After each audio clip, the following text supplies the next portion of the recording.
You're listening to an East Coast Guild podcast. Check us out at eastcoastguild.com. Welcome back to another episode of Organization 2, the best Kingdom Hearts podcast that's not always about Kingdom Hearts. That's also not in anybody's basement. Anymore, at least. Anymore, yeah. That was a great We might tag. move to another. We might move to another basement. We might eventually. That was a great tagline, like the best Kingdom Hearts podcast not in your mom's basement. I mean, fair. Or it was like, I guess it was, I said in my mom's basement that one time. Yeah. So Sensoro actually had a great comment on one of our podcasts that went up on East Coast Guild's YouTube channel, that if you guys are not following or supporting the East Coast Guild YouTube channel, you guys should go check them out. That's where all the podcasts get posted up. And we thank them so much for doing all the work that they do, because they do a decent bit of work. Wow. Anyway. Yeah. So that link will be in my chat, because we are recording this live on my channel. I am Kilomes, and I have with me Sando. Forgot your name for a second. I mean, I also forgot my name. I was like, when you have with me, what do I say? Which one, what's his name? Sando Jeffrey. and I, we are here today to do things. There's obviously, if you guys are watching live, you guys already know this. I am Kilomes on most platforms. I might also be the CEO of East Coast Guild. Anyway, he said on one of the comments, you should just pick a standard episode number, and then we never have to remember the episode number. We just always say it's number 3 or 4. Like we just say it. Like it's obviously like this is episode 16 or something like that, but we just say it's episode 7. Just for the sake of saying it. I mean, we could, if we still had the bot going from your Twitch streams, how many times Sando has been banned. Just arbitrarily, that's a random number. Oh, yeah, we did do that. Anyway, but those were high numbers. We hope everybody's doing well. We hope you guys are having a good week. Make sure you guys go check us out on our social medias. Do that plug beforehand. Again, thank you to East Coast Guild for sponsoring. Go check them out at eastcoastguild.com. Like you heard in the intro, today we have 2 articles from KH13 and an article from Screen Rant. The one from Screen Rant is going to be the one that you guys are going to want to see. That's why we're doing it last. So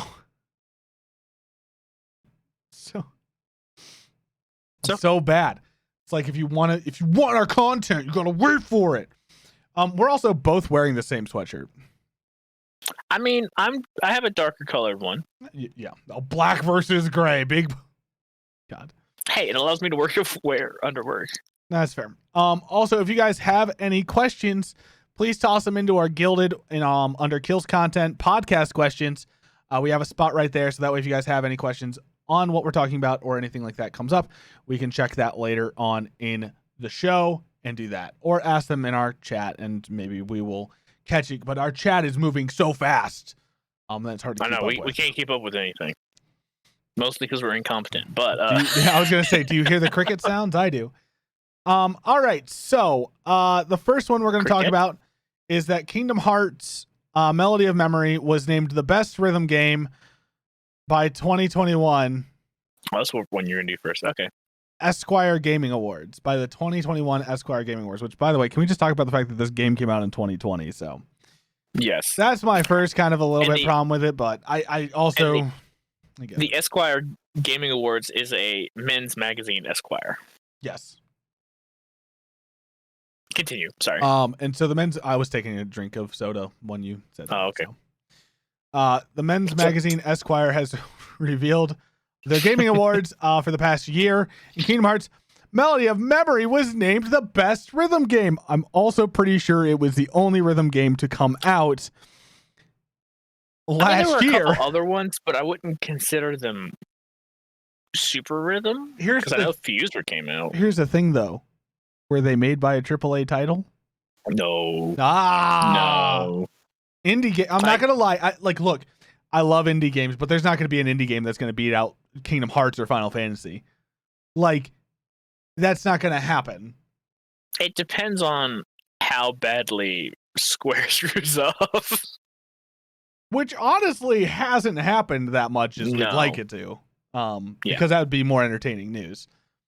Anyway, so pretty much the quote that they pulled from the Esquire stuff was, "Long gone are the days of Rock Band and Guitar Hero, but I still love rhythm games.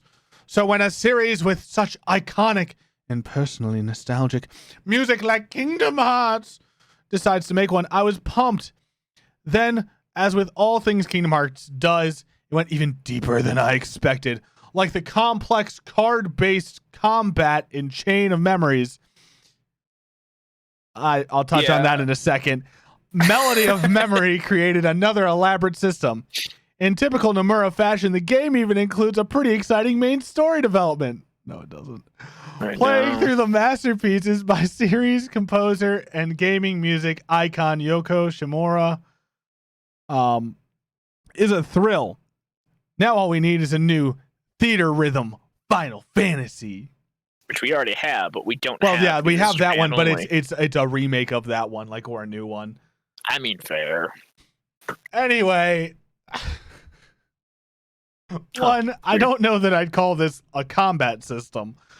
Two, No. I don't know that I'd call it elaborate, because it's hit this button, or this button. I mean, like, it's more elaborate than what it could have been, as we'll get into the other article. But well, yeah, that's true. It's more elaborate in visuals than it is in gameplay. yes, I would not yes, that's call what I this game elaborate in gameplay. This game is not elaborate in gameplay. It's the Babby version of Kingdom Hearts. It's literally playing Guitar Hero Hearts. Kingdom Guitar Hero Hearts. I mean, Only you don't have to strum. true. You haven't played the game yet, have you? No, I haven't. Oh my gosh. Well, it I just haven't so stolen happens your Switch yet. that you don't need to steal my Switch. I have a cartridge. Oh, I thought you had digitally. Oh, No, I got the cartridge, dude. I have it right all here. right, sweet. I will steal it Right here. from you, anyways. Anyway, I need to play more of it. Don't get me wrong, but I didn't like. I didn't want to put that much time into the game. Like, to be good at that game, you had to put time in, because it's like you have to hit. You can only hit. Oh god, you can only hit X for one character. So if two characters have a note at the same time, and you're in the story mode, not in one button mode, which is only in the extra mode, which is anyway.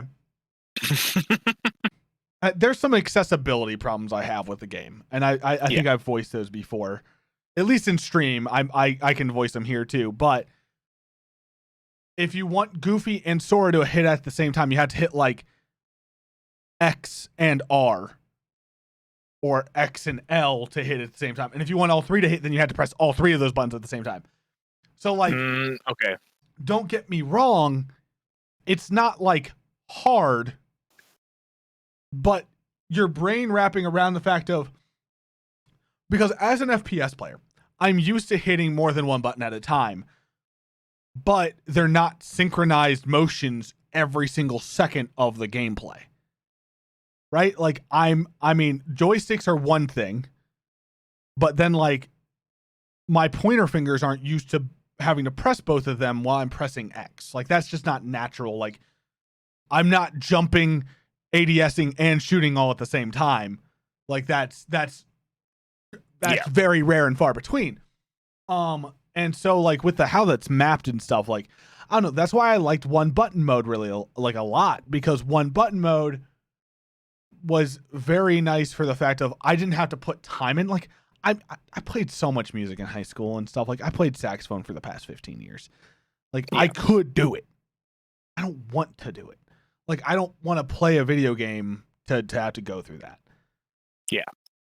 But that was that article. The other thing is, like, on those other games that appeared on the list were Among Us, which I don't know that Among Us should have won a Game of the Year title, because it's been out for 4 or 5 years now. Yeah. It just didn't get popular. Like, that doesn't make, I mean, I don't know. I guess you could, but usually, I don't know. Usually you keep it to games that came out that year. Yeah. Mario 3D All-Stars, which I don't know how that made it on the list because of how much controversy came out about it. I mean, I feel like they only went by sales because, like, don't get me wrong, I own 3D All-Stars. Yeah. I did. I bought it because I wanted to have those games. They gave us the bad port of 64. They gave us the terrible port of 64. Everything else was pretty good. And then it was like, I don't know. That one was just a problem because they're also only selling it for a short amount of time. So that was annoying. Final Fantasy VII Remake, that one can go on. I like that one can go on. That one's fair. Because that did come out this year. So, or 2020. Yeah. Not, we're in 2021 now. So it came out last year. What? It came out last year? What? I know. It's already it barely feels like we've left 2020 with how much crap's already happened.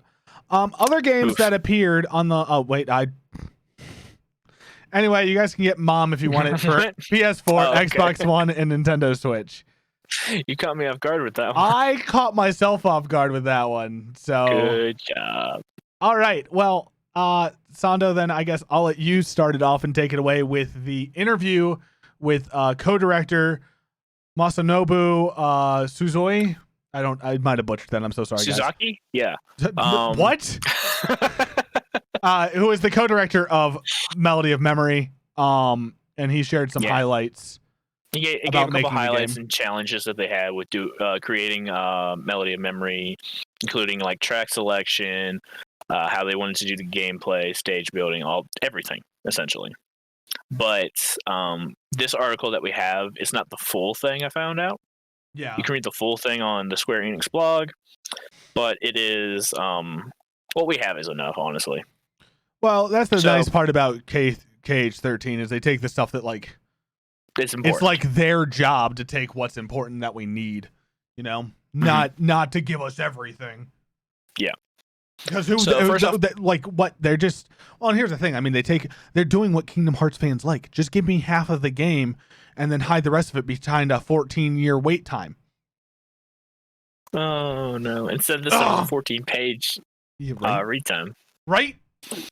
Only these are the heroes we need, Nomura. The heroes we need! Calm down over there. I can hear you through the wall. It's a thin wall. I mean, fair. There's two closets in the way, though. Yeah, and mine's open. Yeah, fair. Starting off with this, we're going to talk about Suzuki described track selection being super tricky. Suzui. Or Suzui. Suzaki? No, there's no K! Or A. I said that as a joke now. I can't get it out of my head. Gosh. Whoops. Suzui. Described track selection being tricky with because of the amounts that we have from all the Kingdom Hearts series, both technical and emotional. And then you also have the beat and the tempo of songs. So he starts off saying, right at the beginning of development, we made a list of different music across all the games, and then we just grabbed as much information as we could from different fields, essentially. For example, we looked at the tracks that were included on the set list of the recent Kingdom Hearts Orchestra World Tour, which were voted most popular by the fans. We collected all kinds of data, and by studying it, we were able to work out how many of the songs we knew would really excite people. That's what really brought us to the selection and the focus was the World Tour. The core theme was what made people relive Kingdom Hearts series so far through the music. When you walk away. So they had to make sure to include those. Yeah, but then at the same time, once they got down to a condensed list, you can't have just like 30 or 40 songs for a massive game. So I'd have been okay with 30 or 40 songs, but I also understand why they put in over 100. Yeah, Nomura didn't want to do a DLC as the biggest thing coming to that, and a lot of people wanted a DLC. In all honesty, the game came out for $60. Yeah, I'd have paid $40 for 40 songs. Yeah, and actual storyline, not less story than Chain of Memories. That's fair. Of course, like I said, once they got a small list, they had expanded, but we got some that's make things are a lot harder, and some songs that have a lot more feeling to it, like Sanctuary, and the song with the Roxas dying. Which time? Exactly. And then after that, Suzui then talks about the gameplay and how engaging it is for players true players to Kingdom Hearts series, with the goal of recreating the same memories and feelings from previous games. Earlier on, they had the initial idea they had for gameplay was to have notes flowing towards Sora, a kind of representation often used in rhythm games. In the background would be a 3D model of Sora that enemies would appear and move accordingly to how well the player input to the various prompts. But while it's entertaining, it dies after a little bit. It's just very not monotone, but repetitive. Repetitive is the word. I couldn't think of it. It doesn't feel like Kingdom Hearts, honestly. It just there's only so much you could say about it feeling like Kingdom Hearts. You haven't played it yet. I'm reading the article. It feels like Kingdom Hearts in the aspect of it's skinned to look like Kingdom Hearts. Yeah. The combat makes you kind of feel like it's Kingdom Hearts because if you do things right, everything feels very fluid. But at the same time, it is more overly complicated than any Kingdom Hearts combat system we've had. Yeah. And then they just go on as, we made it so you could have Sora and other characters along with different worlds as they go. Because we wanted it to be Kingdom Hearts-esque. And most importantly, it was just fun. Lie again. So then he goes on to talk about how he built stages and how it's different from each and how it all works around. It's like each stage is unique. Each stage was custom built. Like they didn't have a template. It's like, all right, on this stage, this is how long it's going to be. This is how all this is going to be. It's just straight up import the music. All right, let's figure out the best we can do with this. Yeah, like they had to connect the game track to the camera. They had to connect the jumping to the timing of the track. Like there were some things there's a lot of visual cues that they had to like match up and make sure it really worked to make the player feel like it flowed well. And the game does flow well. Mm-hmm. It's just about like how much time do you want to put in, and beating the game on beginner really doesn't. I mean, you could just play it on beginner. Like, yeah. From what I was reading about the plot's really like when you only have a paragraph for the plot on a Wikipedia page, like. Okay. It's like the biggest thing I saw on the regular Wikipedia page. I'm going to the KH wiki right now. But on like the Kingdom Hearts page, it was just like, oh, yeah. She kind of decides to train under Aqua. That's really the biggest thing.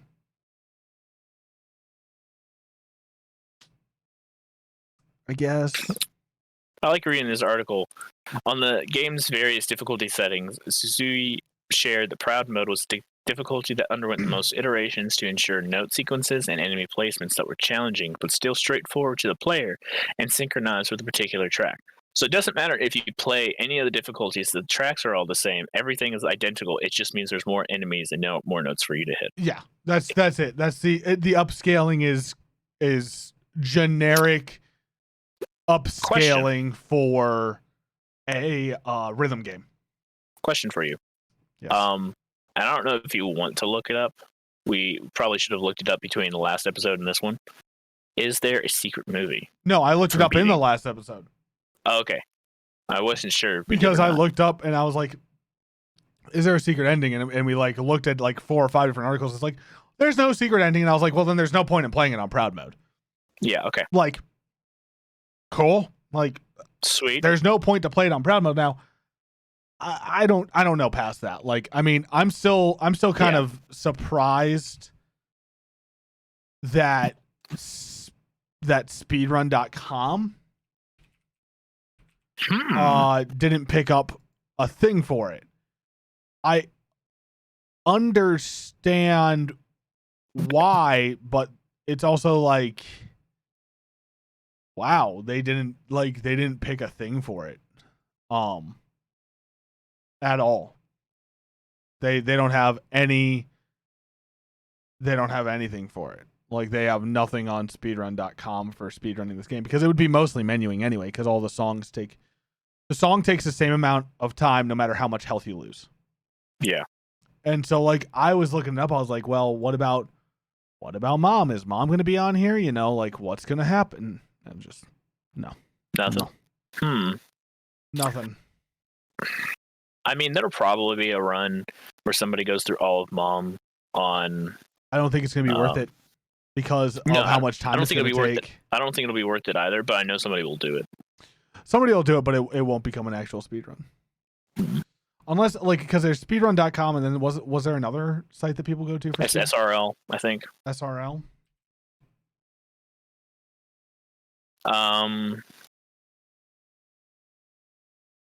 Yeah, it's Speedruns Live. Speedruns Live, yeah. But right, keep going. I don't know. I mean, that's pretty much all there was to that article. Was just, hey, we're going to talk a lot about, hey, the visuals, you know, you need to make sure how far back the enemies appeared, depending on, of course, again, what difficulty you're doing. Speedrun Live doesn't have anything because it's just races. Yeah, it's just races. All right, continue.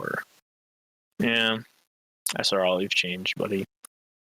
The article was just like, hey, you have the contrast back and forth. It was like you can tell what an enemy is. You can tell what the track is that you're on. You have...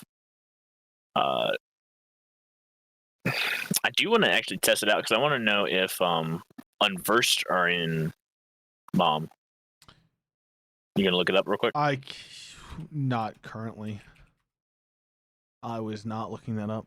Melody of Memories, main story is 9 hours. Okay. Which, in all honesty, is not really worth it. No. So I'm looking up Neo Shadow, Dancers. And if you do Completionist was like 40 hours, 47 hours. Main plus extras is 15 hours. Or 17 hours, sorry, 17 hours, because that's the average, yeah. So. Yes, Unversed are in it. Oh no, that's Dream Eaters. Never mind. Yeah, technically Unversed shouldn't be in it because she wasn't around during the time of the Unversed. No. And she didn't fight them in Kingdom Hearts 3. So with the fact that Kairi Dream Eaters, wasn't I'm not around, surprised by, but I forgot they existed, to be fair. Well, yeah. Because they're all the same thing. They're just... Yeah. There's actually not that many enemies. There's only 87 enemies in Melody of Memory. It's not... It's not... I'm happy Invisible's still in it. It is not great, in my opinion. Yeah. All right, so that was it for that article? No, there is Unversed. There is Unversed? Okay. Yeah, the Jelly Shades. Okay. I don't know why. All right, so let's get on to the main piece here. The main thing that we're gonna talk the most about. The one that literally, like, we spent 20 minutes talking about those other articles because I thought they'd be at least somewhat interesting, and they were, but they were. Yeah. I haven't looked up new Kingdom Hearts news today though. No. I mean, I read the articles today, so I did good. No, there haven't been new articles since the 8th. Gotcha. And the newest article was Monday, and it was about the King Mickey plush that's available for pre-order on North American Square Store for $54. Nice. That releases the same time as the book. Yeah. So there's nothing really new, but so we're going to talk about now is Kingdom Hearts 10 times Mickey saved the day. No. This is a Screen Rant, who I like to call the BuzzFeed of gaming and movies. That's fair. And this article was posted like on Christmas Day, this past Christmas. So. Oh man. It's not like they're entirely clueless, but they're okay. So yeah. Don't get me wrong, they did talk a lot of times about how, like, and there were some good ones in here. This wasn't as bad as our 30 things that still leave you confused after Kingdom Hearts 3 because I'm too dumb to play the games. Yeah. Which was a fun hour-and-a-half long rant. But this one wasn't bad. It wasn't great. It wasn't great, but it was a 6 out of 10. We start off at number 10, and it was the fact that Mickey created the first gummy ship in order to investigate the disappearance of worlds, which, you know what, I'll go to the KH Wiki. You want to fact check it? I'm going to fact check it because I feel like they were made by somebody else. Yeah. I'll go ahead and say what it has on here. Of course, it's saying he created the first gummy in order to investigate the disappearance of worlds. Hey, realize everything's disappearing. So Mickey created the first ever gummy ship to travel different worlds to get to the bottom of it. Without it, Sora and his group would have never been able to travel, and everything would have disappeared. So okay, it was true that he created the first one, at least by the wiki. The wiki states it. And he used it to visit Ansem the Wise. Okay. In Radiant Garden to figure out why the worlds were disappearing. Okay. So, although it seems to have originated with King Mickey, it's mostly handled by Chip and Dale. So, I thought Chip and Dale were the ones who actually created it because that would have made more sense. It might be that King Mickey invented it and came up with the idea. He did not. Like, hey, he did not invent gummy technology because both Ansem, according to Ansem Report 9, both Ansem and his apprentice Xehanort were fascinated by the gummy tech. Actually, Ansem Report 11. They were both fascinated by the gummy technology and discovered it was possible because Heartless destroyed the barriers. That was after they saw Mickey using it. So he might have invented it to somewhat, but they were like, "Oh my gosh, what's going on here?" So I don't know fully, and it's never really gone through in any of the games as to like why it's doing this. Like gummy ships from the Ansem Report 7, gummy ships are constructed of a material that fell upon the worlds as a result of the doors being opened. Okay. So at that point in time, anybody could have, like, you can't, like, I don't know. Mickey was the first to create a gummy ship, but that doesn't mean that he was the first to, use gummy. Yeah. Like, he didn't even come up with the technology. He was just the first to utilize it. Yeah, he was just the first to utilize it, but it could be when the doors opened, Heartless also realized, hey, Mickey did this. That's interesting. Nope. Heartless were moving around before the doors opened. Heartless were the reason the doors opened. Yes. I'm just saying they saw something and they adapted to it by taking gummy and turning it into nefarious reasons. Oh, yeah, because there are gummy enemies and stuff, too, yeah. Yes. But they were so they did like absorb the power of the gummies. But anyway, to which at what point they probably Mickey's like, hey, I destroyed stuff in space. Guys, look at this. Tell me what you can use it with, and that's when Chip and Dale are like, hey, this is all we're gonna do now. I feel like it was just more of a group effort. I don't know that he alone did it because he doesn't even build your gummy ship in any of the other times, and I don't know that that's really saving the day because they had a way to travel. They had a way to travel between worlds. Yeah. So it's not really saving the day. It's letting non-Keyblade wielders travel. Yeah. Non-Keyblade masters. Terra is not a master. Ven's not a master. They both traveled. Fair. I will fact check you so hard, yeah. sir.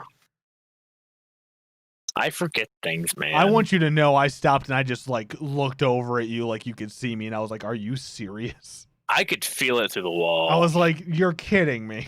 Anyway, this one okay, so he came to save the day because he helped Sora steal Kingdom Hearts. Actually, yeah. I don't. So here's the thing. They sealed the door to darkness. I don't think they actually sealed Kingdom Hearts. No. Like, I'm going to fact check myself again. But, like, if I remember correctly, like, yeah, to stop the Heartless threat, Sora closes the door to darkness with the help of Riku, and King Mickey, who becomes trapped on the other side. The world hearts were taken by the Heartless are freed, and the worlds are restored. So that one is wrong because it was the door to darkness that they closed. Kingdom Hearts wasn't ever achieved until 2. There's an imperfect one in 2. Maybe Days. There's one in Days, but I don't know. Yeah, there was one in Days. So didn't Days they come was close to in Birth by Sleep? No, the actual Kingdom Hearts was made in Birth by Sleep. Yeah. Okay, that's what I thought. Because Xehanort made it, and then Xehanort was on the precipice of making it. I think the only time that Kingdom Hearts actually brought itself forward would have been in 3. Yeah. Where it got corrupted by Xehanort. But if you go down to the gallery on the KH Wiki, the silhouette of Kingdom Hearts behind the Door of Darkness, which I guess you could say they were feeling Kingdom Hearts. No, Kingdom Hearts is light, not dark. There was Kingdom Hearts in Kingdom Hearts 2. There was the Kingdom Heart that was in 2, which we knew. Yeah. Because it then got broken, I believe, in 2. While Xemnas was trying to merge with the broken one. Yep. It was in Birth by Sleep. It was in 3, and then the corrupted one was in 3. And there was one, I think, in Days, because they were collecting hearts to create their own, so that way they could all have hearts. Yeah. And then they freed all the hearts that they captured, and they didn't actually get it. I think the only game that they actually got it to appear in was like a legitimate it is Kingdom Hearts was Birth by Sleep and 3. Yeah. Because even the broken one in 2, it's like I don't know that was like Kingdom Hearts. Yeah. Merges with his Kingdom Hearts. So it's not the Kingdom Hearts. It was his Kingdom Hearts that he made. Which, I mean, like, he wouldn't have been defeated if it was the true Kingdom Hearts. It had to be imperfect at some point in time. So, anyway, on to number 8 of 10. Number 8 of 10. Mickey protected Riku's heart from Ansem's darkness in Chain. I'm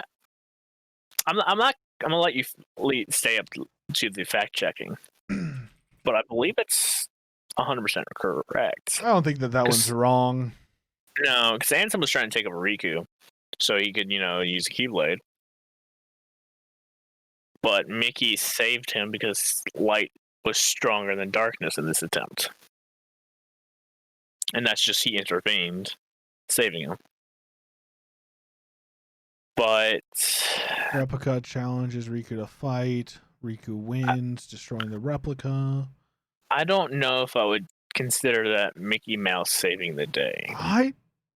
Yes, he helps, and the end goal that helped out with everything.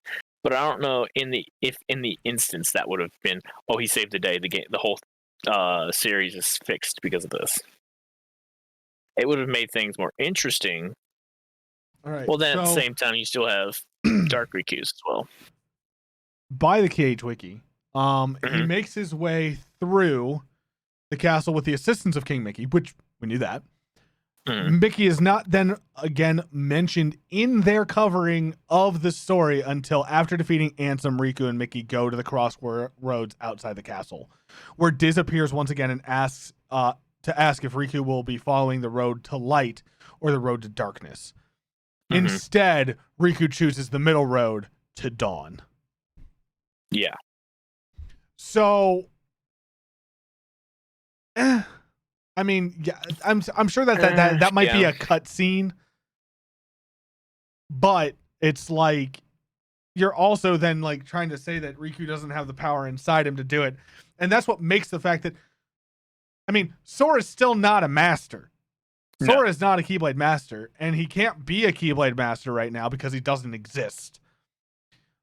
And Oh. so Riku's a Keyblade master, and he got there because of his own personal strengths. Yeah. So I don't know that you could. I guess you could argue that Mickey helped him by yelling pushed at him him. But push him Because into the way that's of being generic. a master. Well, no, it's generic Kingdom Hearts logic. Don't turn to darkness. Ha ha.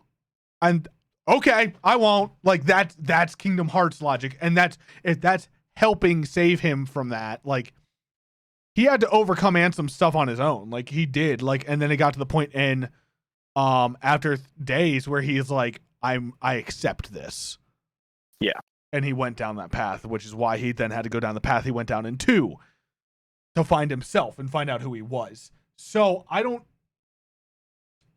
know. I don't know that was solely a Mickey saves the day. Yeah, I don't know. I will give 7 to him. 7 was 100%.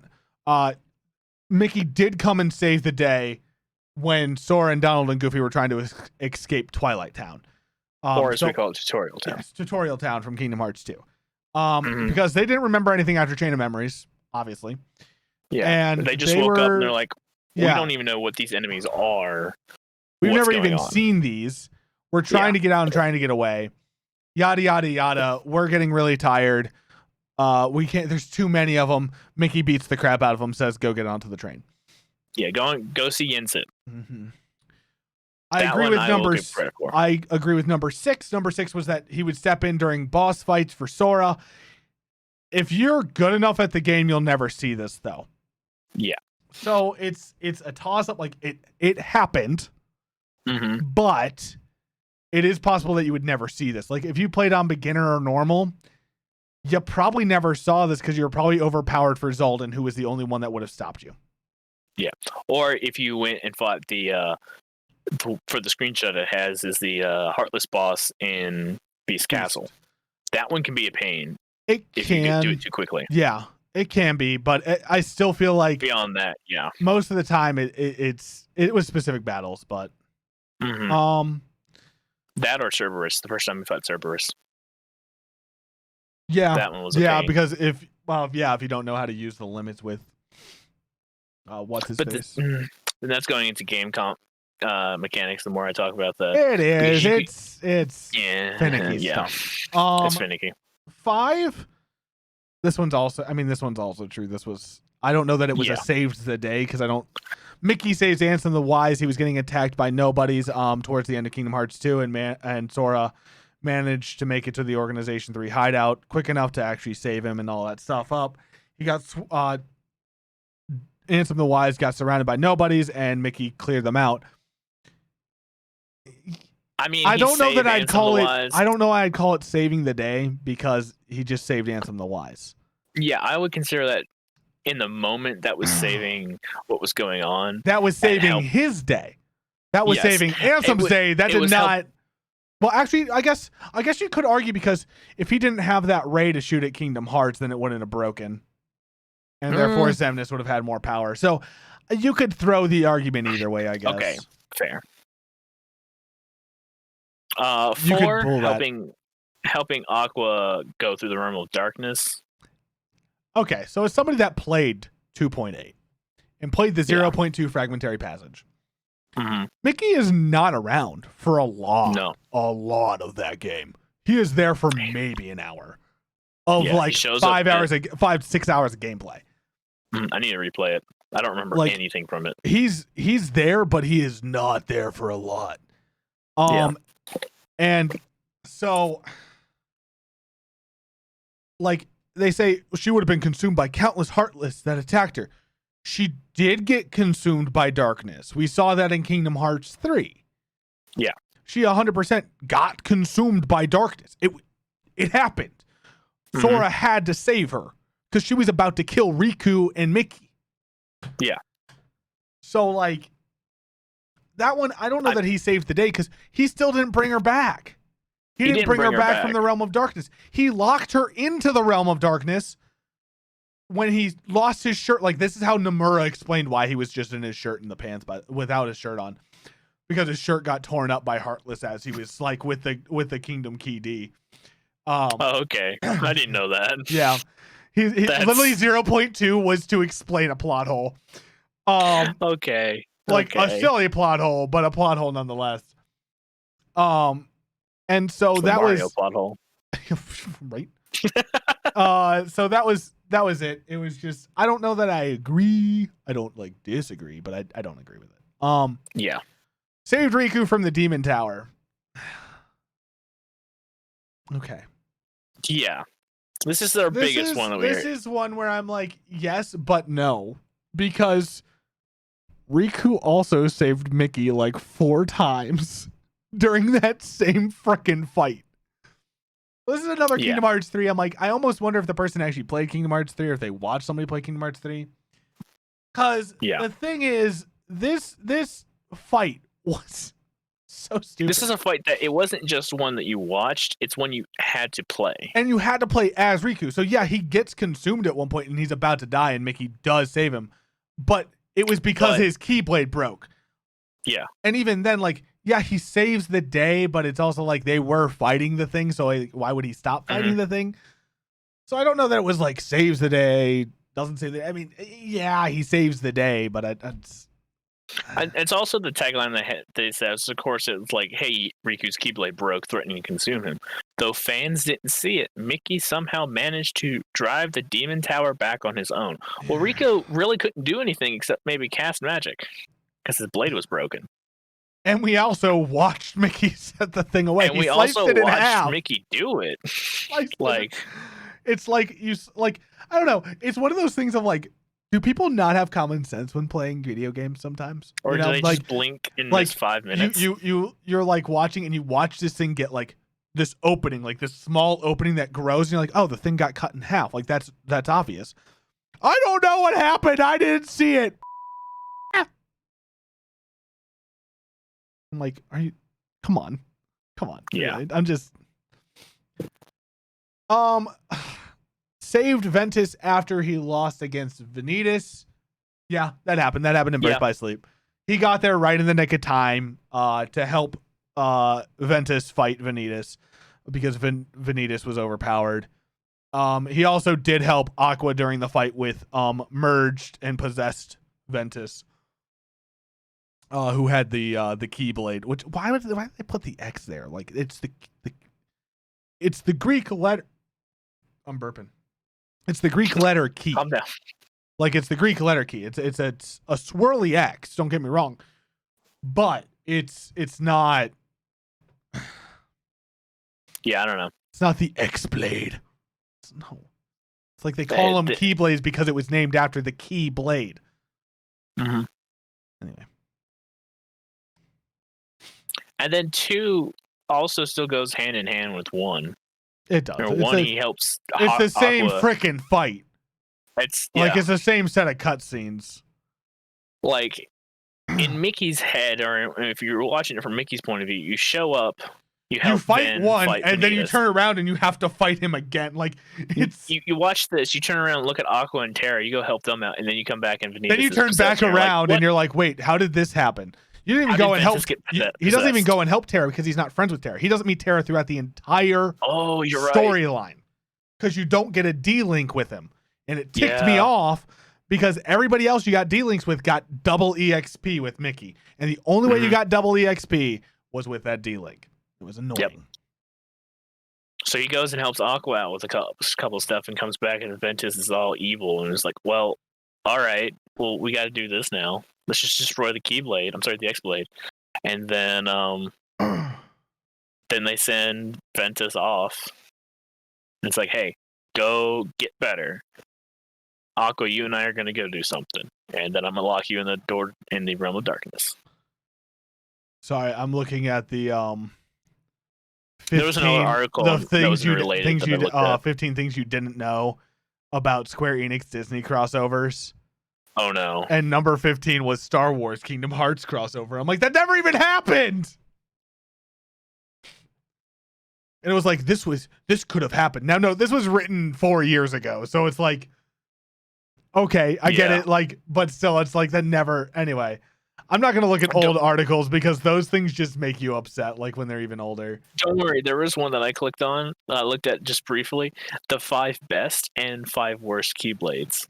I saw that one too. And guess what's the worst one of all? Wait, am I gonna dispute this?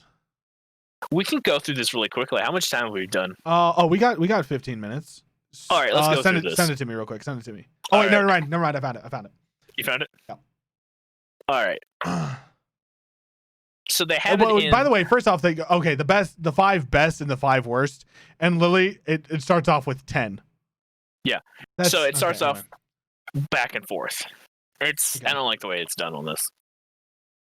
So the worst Keyblade of all time, by their standards, is the OG Kingdom Key. And while in a gameplay standard, it's not the best. Stupid. But it's that is not so worst. Dumb. That's not it's not 5 out of 5 the worst. No. All right. The worst best Ever After. I can agree with that. That's a really good Keyblade. That's a really good. Most of this list is based off of KH3. Yeah. All right. The second worst is Shooting Star, which still it's just a weaker version of Ever After. Yeah, it is. It is. Oh my, no, it's not just KH3. Are you serious? Number 7, the second best, is 2. Oathkeeper and Oblivion. Sorry, only one of those is actually decent, and that's Oblivion. Oathkeeper's trash. Like, it's trash in 3, it's trash in 2. Everything has better stats. It's balanced because it's like a 5-4. But like, then you get Oblivion, which is like a 7-5, and you're like, oh, okay. That's no problem. 6, the next worst one is Sweet Stack, which is only available in Birth by Sleep. It's a 6-4, and the best feature is it guarantees a crit with each attack. But it's overshadowed by its terrible design. It's one of those that you have to do the ice cream minigame in order to get it, and you have to do all the stuff for it. We hate it. We hate it because we don't like how it looks. Yes. Straight up. This whole thing's freaking ridiculous. How can you sit there and be like, by the way, I hate it because I don't like how it looks? Like, that doesn't make it the worst. It can be frustrating knowing that it's such a powerful skill is wasted on such a ridiculous looking weapon. Like, what? It's really not that bad. It's also like, I still would never use it anyway. No, their number 1 worst is. We're getting there. It annoys me. Then we have Unbound, which is a dream drop distance. I never got it. Literally described as Keyblade perfection. Fair enough. In the game, it possesses the highest 18, strength stat, even surpassing Ultima. Yeah. Okay, fair enough. It also has equal probability of landing critical hits and stuff. And I mean, I've never even noticed a crit in Kingdom Hearts. Have you? I have. It's just that doesn't show it well. Like Anyway, the Umbrella. That one is literally a joke one. Because it's one of the other mini joke weapons. This is available in days. One of the other joke weapons is Axel's pizza and Zigbar hair dryers. Yeah, but like that's like saying that the what is the game called? The sword game from 2 that you play at the beginning. Struggle. It's like saying that the struggle sword is the worst. Like, yeah. Like, you can upgrade it. You can get it to be useful. Meanwhile, if they don't put the frickin' frying pan on here, that's not. Anyway, I'm sorry to disappoint you, but it's not. Oh my gosh, the second best is a thing that you can't even use. Yep. The Keyblade. Sorry, the X-Blade, because we are uncultured. It makes its official appearance in KH3. It was in Birth by Sleep. It was in Birth by Sleep. Screen Rants, unless it's a numbered game, they include everything as side games that are unimportant. Was first introduced in an imperfect version. Actually, they had a perfect version in Birth by Sleep. If you play the game, you'll understand. Mhm. The worst of the worst is Sweet Memories. Yeah, I disagree. Sweet Memories has its use. See, the thing is, here's the problem. Yes, it's not the worst. Stat wise, it is the worst. But it's useful for drive, like for upgrades. Yes. And I wouldn't take into account for saying what's the best or the worst. I would say that something that doesn't count. Does that make sense? Like, just because you use this weapon to upgrade doesn't mean that it's not the worst Keyblade. When are you going to put like this Keyblade on versus, if it's between this or Oblivion, what are you going to use? Yeah. Like, and you're trying, and no, this is normal playthrough, not memeing, not trying to like joke around. Like, what are you going to use? You're going to use the stronger Keyblade. Yeah. It Also, has its uses. It does have its uses, but originally in KH2, not the final mix, it was a 0-0, and it had Lucky on it, so it just increased the drop rate of items. Yep. That version, I would say, is completely useless. Oh, it is. In final mix, it's altered to be a 0+4, still 0 attack damage, but it has a drive converter. Oh, and drive converter makes it worth using at all. It makes it so much useful. It's still so weak. Like, the Kingdom Key is only one stat under it in Magic. I know. Like, it's hot garbage, except if you are trying to get drive gauges for Master Form. That is it. That is its only use. I would classify that if you only have one use in the entire game, you're the worst. And then there's, me, who's beaten the entire game with Sweet Memories as soon as I unlocked it. That's not hard. Beating all of the organization members on critical with Sweet Memories level 1, then I will concede to you.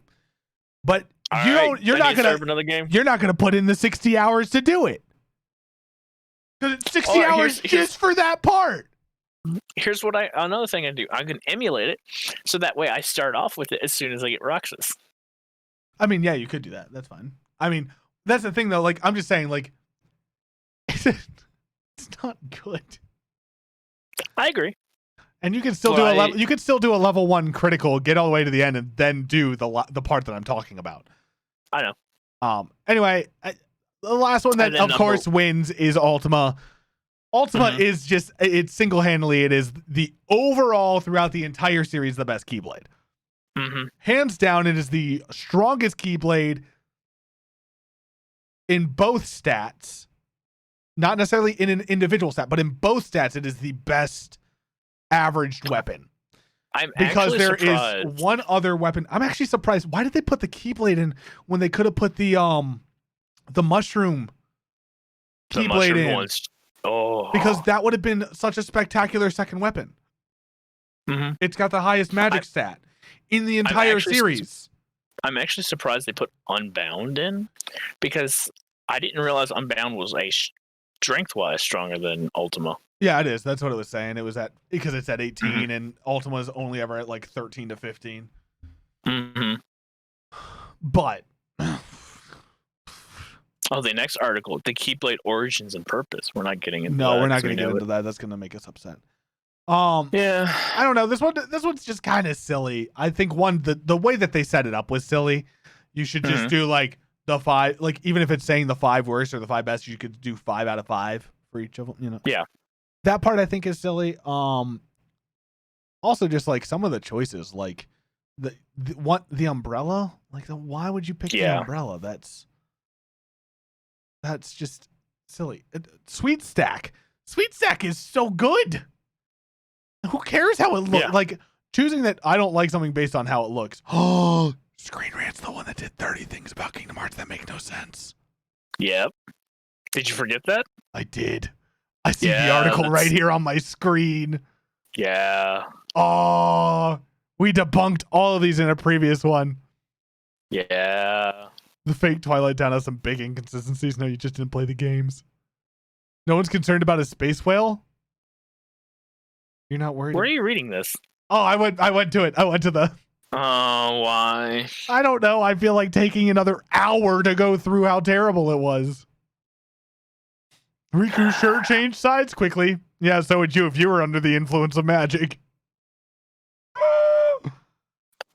Why is Alice a princess of heart? Oh my god. I gotta walk away. I gotta get out of this. I gotta get out. Yeah, I know. All right. Anyway, I'm gonna check the Gilded for any questions. We don't have any. Awesome.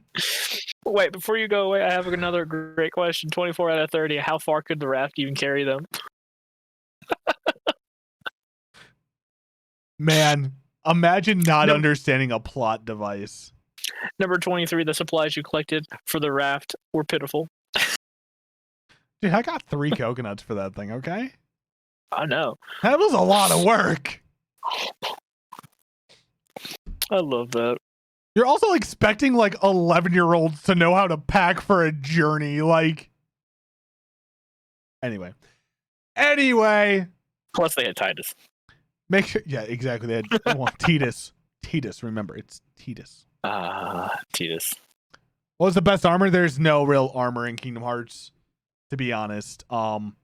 There's different items that give you good defense and armor, but like really, in all honesty, like there's no armor, and you'd have to look at it by that'd be completely subjective based on what you think looks the coolest for the like few armors that's in the game. But that was a great question. Thank you. I hate this article. I'm sorry. I'm going for if you guys would like to ask us questions live, please come on out to the live streams. We will have maybe a link, hopefully. Either way, it's youtube.com/c/killohms. Subscribe. You guys can watch these live. We do them when we can, Thursdays, Fridays, whenever Sando has a day off. Then also we have actually we don't do it on Fridays. On Fridays tomorrow we will be live again with Palantines. We've rebranded the name because that one you can actually search and find it. So it's called Palantines. If you guys are looking for it, it's great, wonderful. I do that with Panda. We have a great time and we pretty much talk about anything. Then we will have a new podcast coming out hopefully in the next couple of weeks. I'm talking to somebody right now about it, and it is going to be an amazing Star Wars podcast, completely based on basically theories and speculations. So that being said, if you guys want to keep up to date with all things East Coast Guild and all things that are the East Coast Guild podcast, make sure you guys go check out, subscribe to the newsletter at eastcoastguild.com. And hopefully we can let you guys know when new things are coming out. That all being said, we hope that you guys have a great day whenever you guys get a chance to listen to this. Don't forget to check out us, to talk to us on the socials, as well as to go check out the things that we have mentioned earlier today. That all being said, I hope you guys have a great day. Stay awesome. Do great things. We'll see you guys in the next one. Adios. See ya.